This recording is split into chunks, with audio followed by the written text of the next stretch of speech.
Karma's a bitch, isn't it, bunny boy?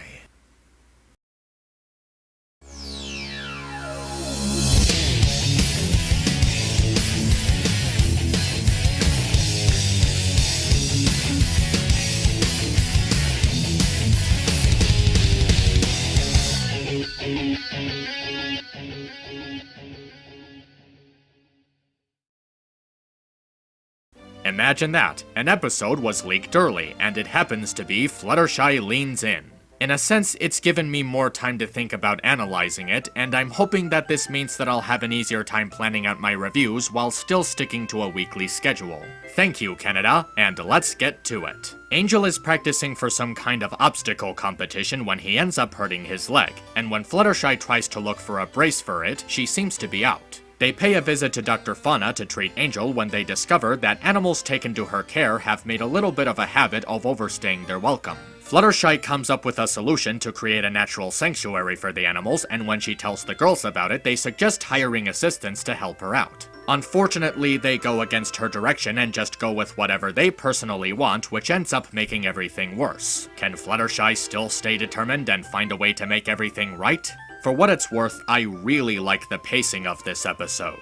When you compare it to, say, Rock Solid Friendship, you'll find that it's a lot smoother and very straightforward in comparison. It doesn't get too repetitive, and it takes time to focus on different elements of the story. It also focuses on a pretty interesting concept. Fluttershy has always had a passion for looking after animals, and it's interesting to see that passion being explored from a different angle. It's not just looking after animals in some kind of daycare, it's letting them freely roam about and trust them to be in an environment where they need to cooperate. Unfortunately, a lot of the conflict feels far too typical. These three ponies that are brought in for the job are clearly just there to mess everything up, and they really hammer in with how they dismiss Fluttershy's direction. It's actually kind of cringy just seeing them so obviously going against what she wants, especially knowing that she's more experienced in this field than they are. And just walking away like spoiled brats after they made everything worse certainly doesn't help.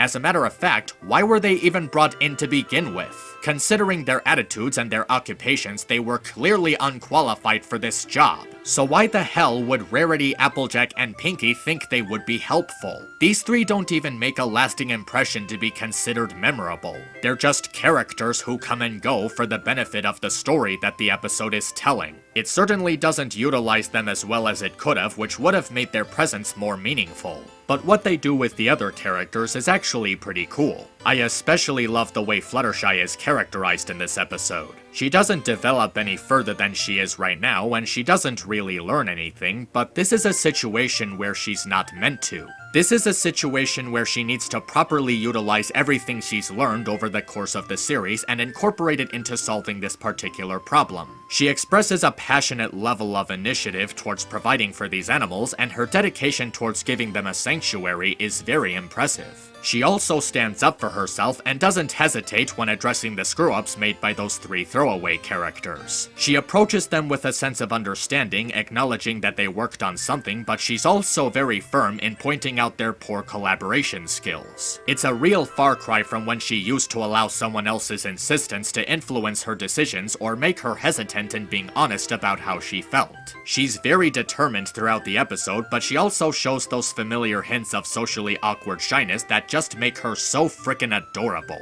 And her speeches are very inspired for her too. They may get too typical at times, but they further show how determined she is throughout this conflict and how she's become more confident over the years, mostly due to how her friends helped inspire her. Angel's characterization in this episode is also appropriately downplayed. He certainly acts like a snarky jerkass most of the time, but he's not overly mean-spirited about it. Plus, he seems to actually show appreciation for Fluttershy's company and also presents an overly confident ego with his opening gag. Dr. Fauna is shown to be highly stressed while still maintaining a surprisingly steady sense of patience with her position, which I can appreciate considering where she's currently at. Dash gets a chance to present her more touchy feelings, and the presence of Big Danny McCult is a great callback, and it even plays an important role in the ending.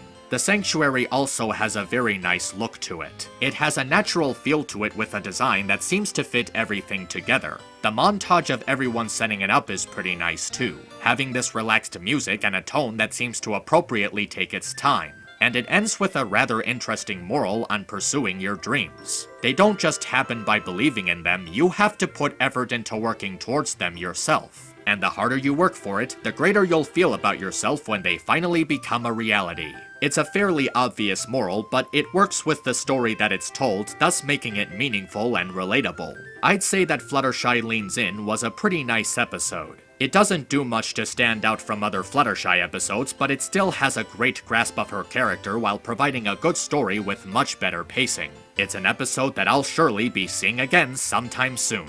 Miss Anthropony, over and out.